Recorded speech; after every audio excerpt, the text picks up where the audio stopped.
Leksjon 1. Kloke ordtak. Mange av de kloke ordtakene i Franklins almanakker gjentas fortsatt i dag. Det er sant. Det er utrolig hvor tidløse noen av disse setningene er. Ja, de tilbyr verdifull innsikt som gjelder moderne liv. Har du et favorittordtak fra almanakken? Jeg liker veldig godt. En unse med forebygging er verdt et halvt kilo kur. Det er en flott en. Det understreker viktigheten av å være proaktiv. Nøyaktig. Det er relevant i så mange sammenhenger, fra helse til økonomi. Jeg setter pris på sitater som får deg til å tenke. De kan være så motiverende. Absolutt.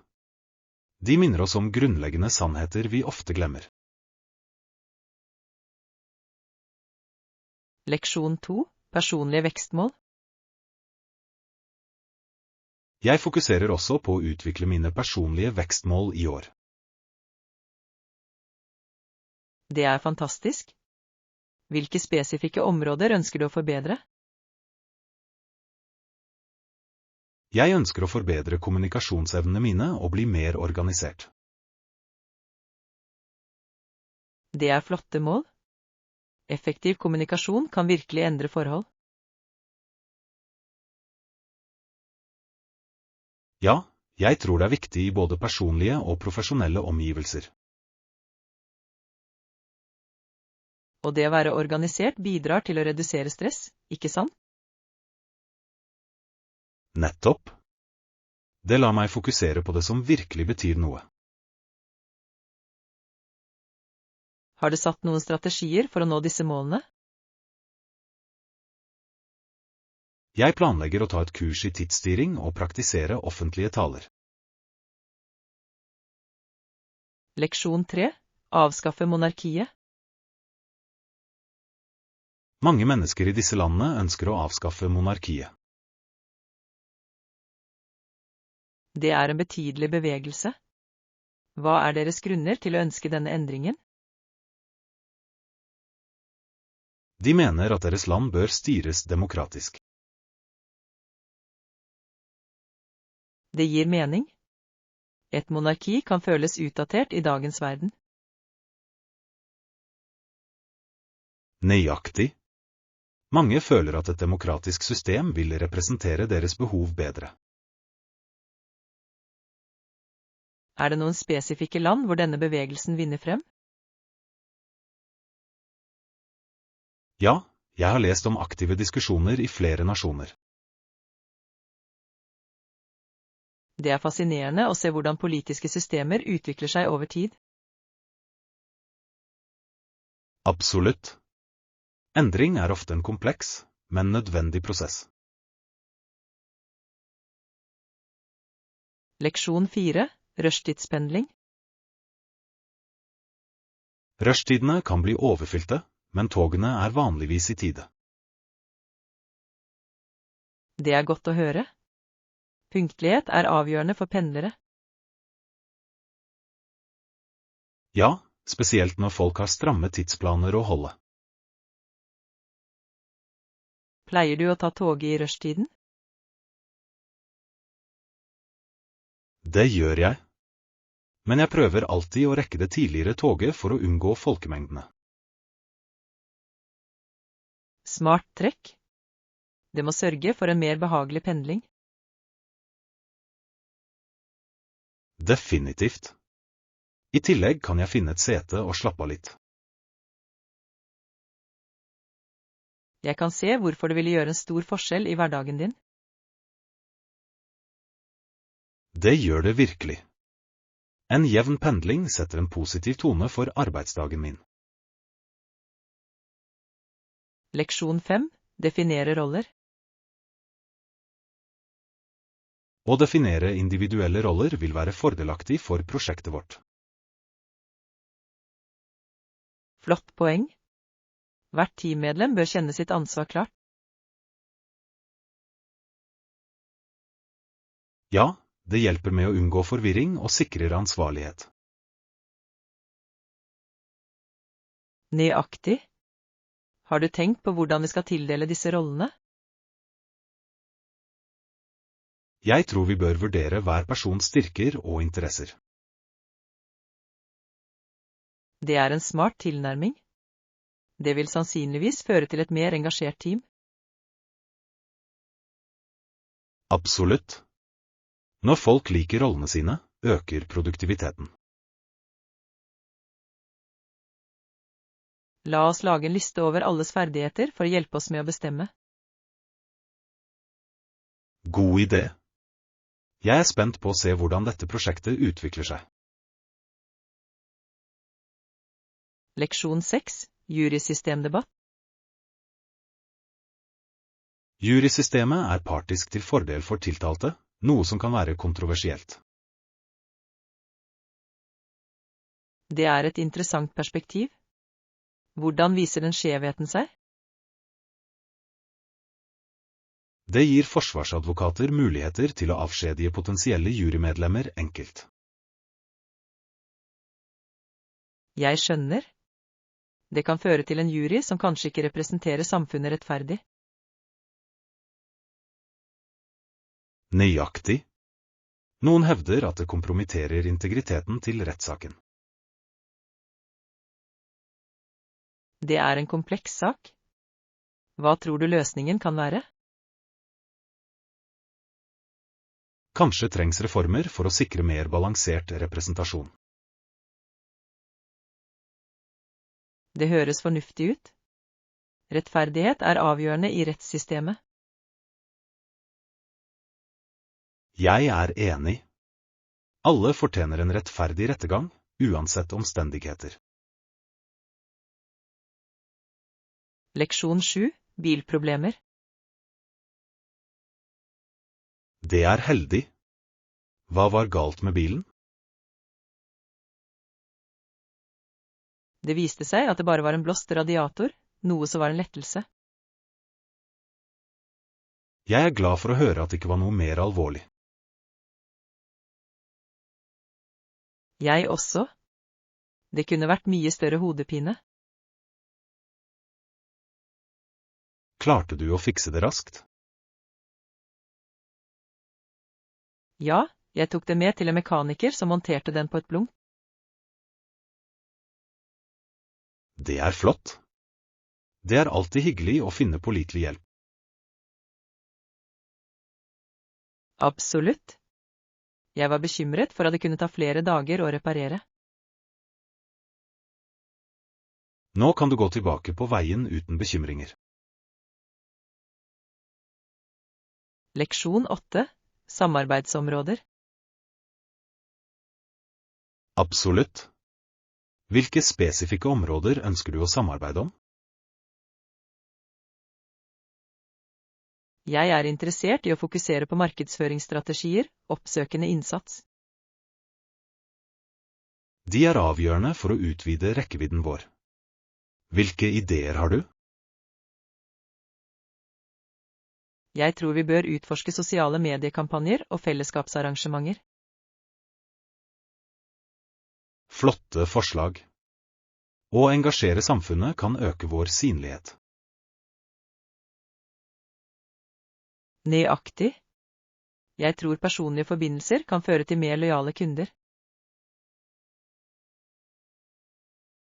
Ja, og det er en fantastisk måte å vise merkeverdiene våre på.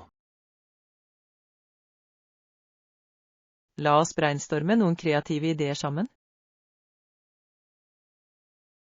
Jeg er spent på å se hva vi finner på. Leksjon 9. Hageminner. Jeg husker agurker og mange blomster fra barndommens hage. Det høres deilig ut.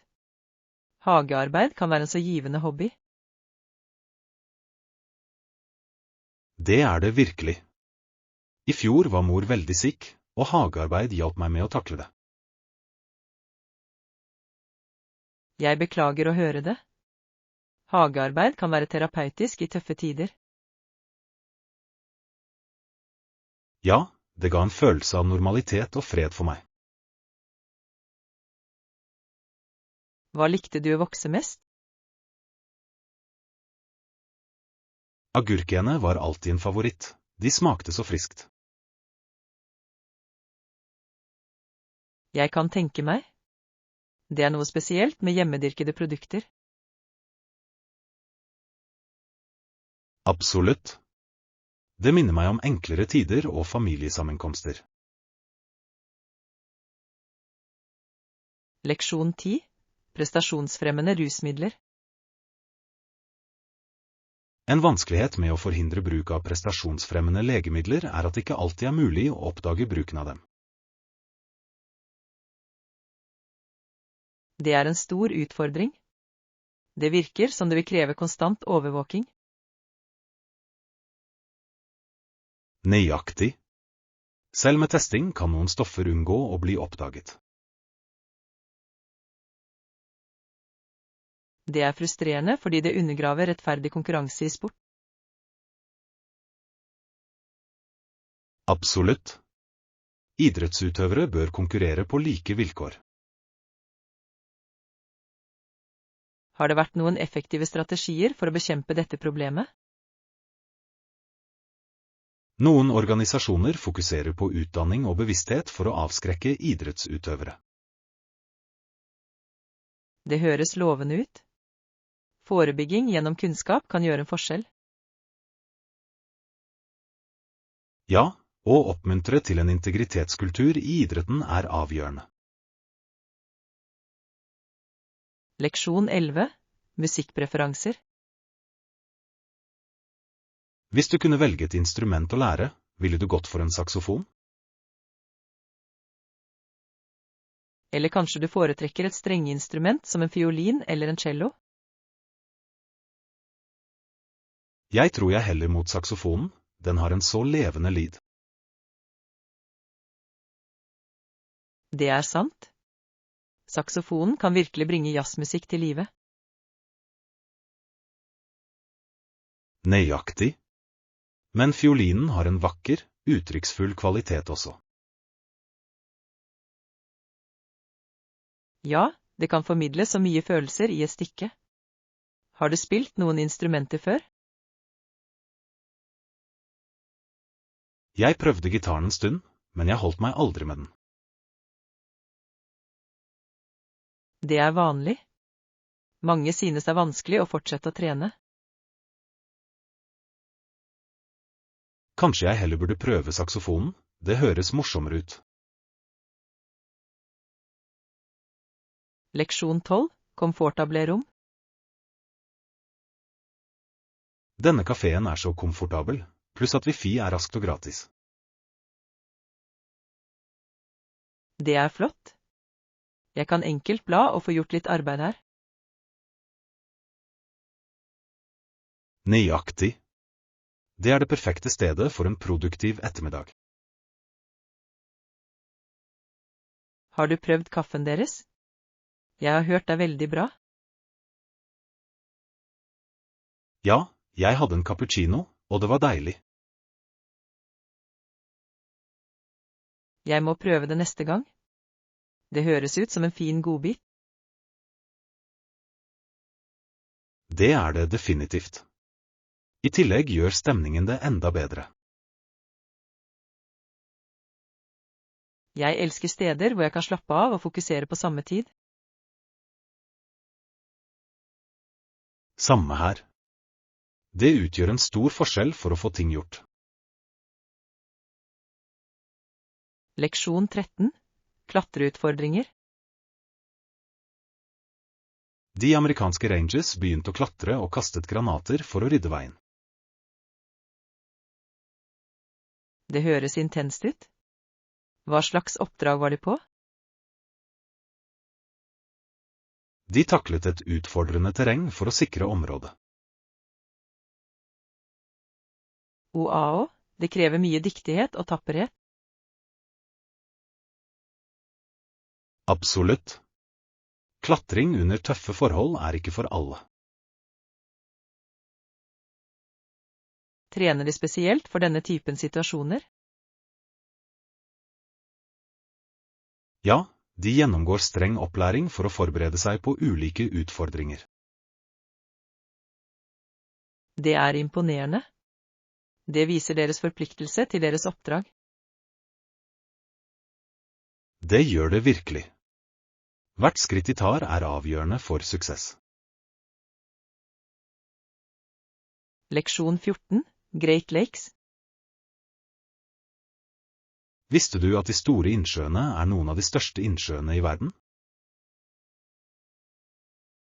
Ja. De er massive og inneholder en betydelig del av verdens ferskvann. Nøyaktig. Det er fascinerende hvor sammenkoblet de er. Jeg har alltid hatt lyst til å besøke dem. Hva er favorittsjøen din? Jeg synes Lake Superior er fantastisk. Det er så stort og vakkert. Jeg har hørt at den har fantastisk utsikt og flotte turstier i nærheten. Ja, områdene rundt byr på mange utendørsaktiviteter. Jeg elsker å utforske naturen. Det høres ut som en perfekt ferie. Absolutt. Vi burde planlegge en tur for å besøke dem en dag. Leksjon 15, Smykkefunn. Jeg vet at jeg har funnet noen vakre smykker til rabatterte priser. Det er kjempebra. Hvor fant du det? Jeg oppdaget en lokal bruktbutikk som har et fantastisk utvalg. Bruksbutikker kan være skattekammer. Det er alltid spennende å finne unike ting. Nøyaktig. Jeg elsker spenningen ved å jakte på unike gjenstander. Har du et favorittstykke du har funnet? Ja, jeg fant et vintasjekjede som jeg virkelig elsker. Det høres deilig ut. Vintage smykker har ofte en slik karakter. Det gjør det virkelig. Jeg liker å ha på meg noe med en historie bak.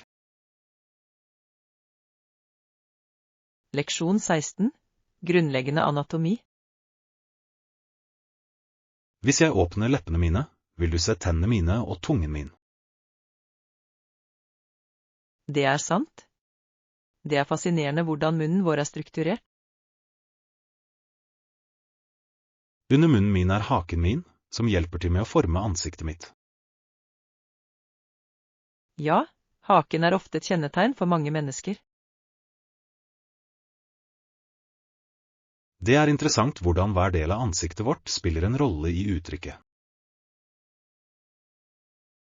Absolutt. Funksjonene våre jobber sammen for å formidle følelser. Har du noen gang tenkt på hvor viktig ansiktsuttrykk er? Ja. De kan kommunisere følelser selv uten ord. Nøyaktig. Det er en kraftig form for ikke-verbal kommunikasjon. Leksjon 17, Nyttårsaften.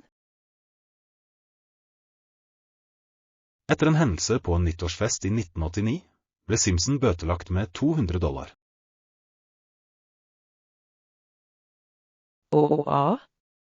Hva skjedde på den festen? Det var litt kaos, og ting gikk ut av kontroll. Det må ha vært en god natt. Påvirket det omdømmet hans? Ja, det gjorde det, og det tok litt tid før han kom seg etter det. Jeg kan tenke meg. Slike hendelser kan sette varige spor. Nøyaktig. Det er en påminnelse om hvor viktig det er å opptre ansvarlig. Definitivt. Et øyeblikk kan forandre alt. Det er avgjørende å tenke på konsekvensene av våre handlinger. Leksjon 18. Hektiske dager. Hei, hvordan har dagen din gått så langt? Det har vært ganske hektisk. Jeg sovnet for meg og skyndte meg å gjøre meg klar. Å nei! Det er aldri en god måte å starte dagen på. Jeg vet. Jeg måtte hoppe over frokosten for å få den i tide. Det er tøft. Har du hatt en sjanse til å spise noe nå? Ja, jeg tok en rask matbit i peisen. Du kunne i det minste tanke litt. Hva er planen din for resten av dagen? Jeg håper det vil roe seg ned slik at jeg kan ta igjen oppgavene mine. Krysser fingrene. Gi meg beskjed hvis du trenger hjelp med noe. Leksjon 19. Planlegge en tur. Hei, hvordan går det? Ikke verst. Tenker bare på å planlegge en tur. Det høres spennende ut. Har du en destinasjon i tankene? Jeg vurderer en strandferie for å slappe av og lade opp. Det høres perfekt ut. En strandtur er alltid forfriskende. Ja. Jeg elsker lyden av bølgene og den varme solen. Har du tenkt på hvor lenge du vil bli? Jeg tenker på en uke. Det burde være nok tid til å slappe av. Stor.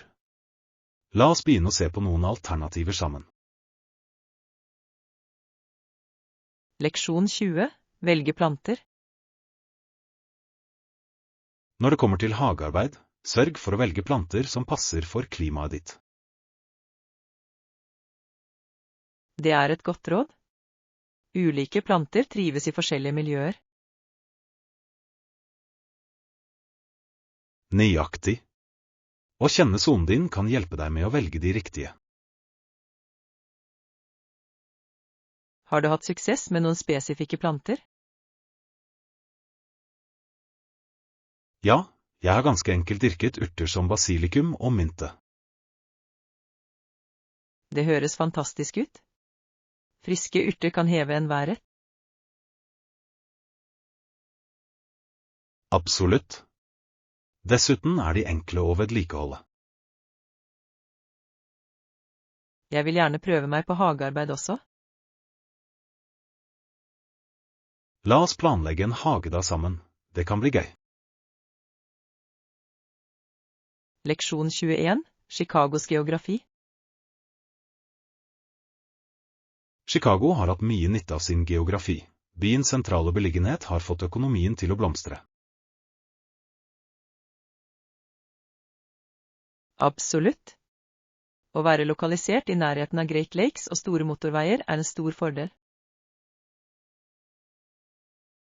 Ja, det letter handel og transport, noe som gjør det til et knutepunkt for bedrifter. Jeg kan se hvorfor selskaper ønsker å etablere seg der. Hva annet tror du gjør Chicago unik? Den mangfoldige kulturen og de pulserende nabolagene øker skjermen. Definitivt. Hvert nabolag har sin egen karakter og historie. Dessuten er byens arkitektur fantastisk. Den gjenspeiler dens rike historie. Ja. Jeg elsker å gå rundt og ta i de vakre bygningene. Det er en by som tilbyr mye for både innbyggere og besøkende. Leksjon 22. Naturlige nerver. Ikke bekymre deg. Jeg følte det på samme måte da jeg begynte å tale offentlig. Det er naturlig å være nervøs.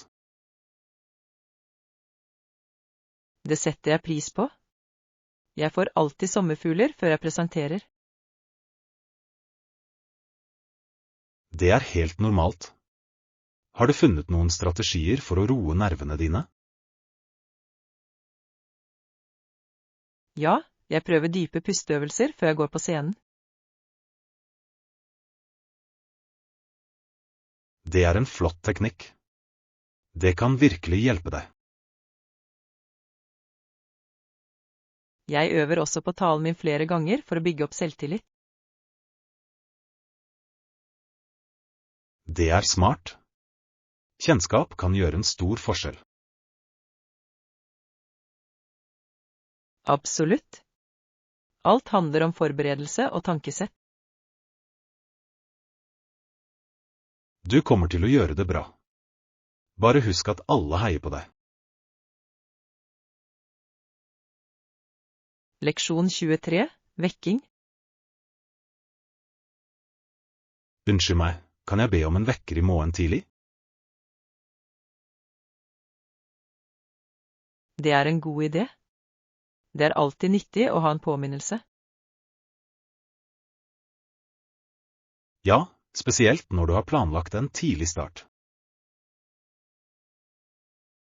Når trenger du samtalen? Jeg vil gjerne ha den 7:00, takk. Det burde gi deg nok tid til å gjøre deg klar. Nøyaktig. Jeg vil være sikker på at jeg ikke haster om morgenen. Godt tenkt. En rolig morgen setter en positiv tone for dagen. Jeg kunne ikke vært mer enig. Leksjon 24, kulturelle forskjeller. Forskjeller i kulturer kan være fascinerende. For det første er japanerne veldig høflige og punktlige. Det er sant. Deres oppmerksomhet på detaljer og respekt for andre er imponerende. Ja, det er en annen måte å samhandle på, og det viser verdiene deres. Det får meg til å tenke på hvordan kulturell bakgrunn former atferd. Nøyaktig. Disse forskjellene kan føre til unike opplevelser når du reiser. Har du hatt noen minneverdige kulturelle opplevelser mens du reiste? Ja. Jeg deltok en gang på en tradisjonell teseremoni i Japan, og det var utrolig. Det høres fantastisk ut. Jeg vil gjerne oppleve det en dag. Det burde du. Det er en vakker måte å sette pris på deres skikker. Leksjon 25, sikkerhetstiltak. Absolutt. De spiller en avgjørende rolle for å holde alle trygge. Ja, sikkerhetstiltak er avgjørende i enhver organisasjon eller begivenhet.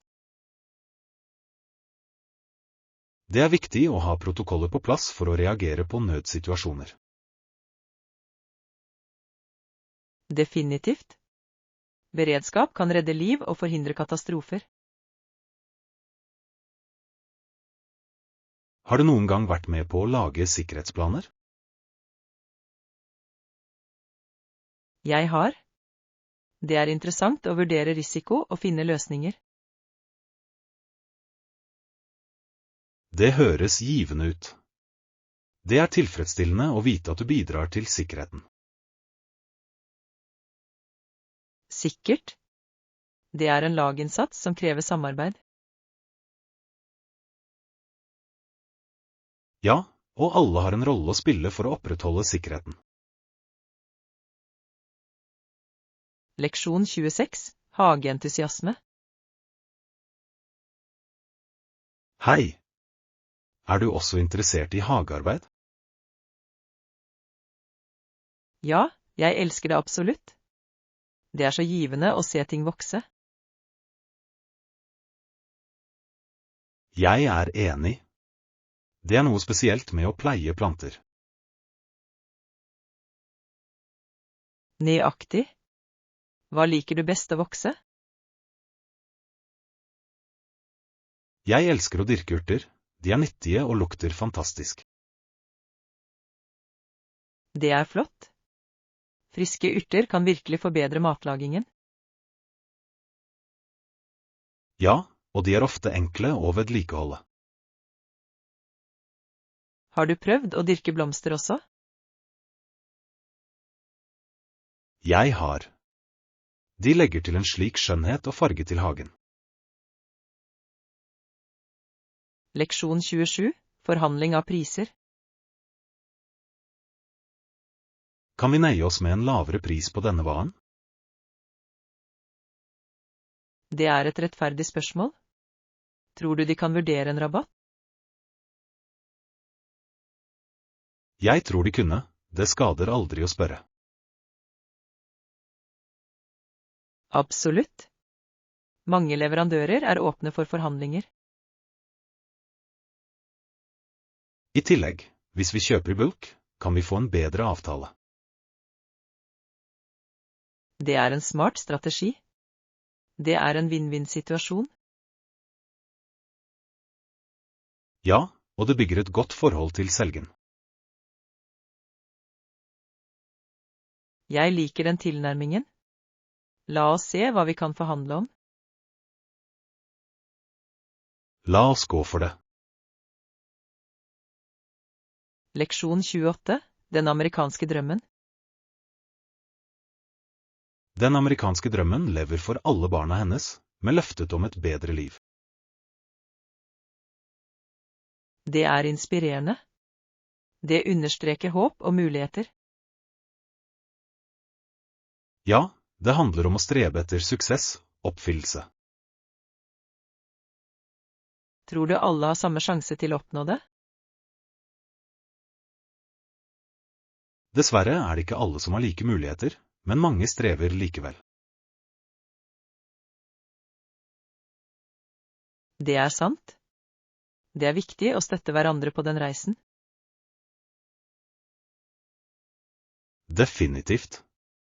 Samfunnsstøtte kan ha en betydelig innvirkning. Jeg tror på å hjelpe andre med å forfølge drømmene sine. Sammen kan vi bidra til å gjøre drømmen til virkelighet for mange. Leksjon 29.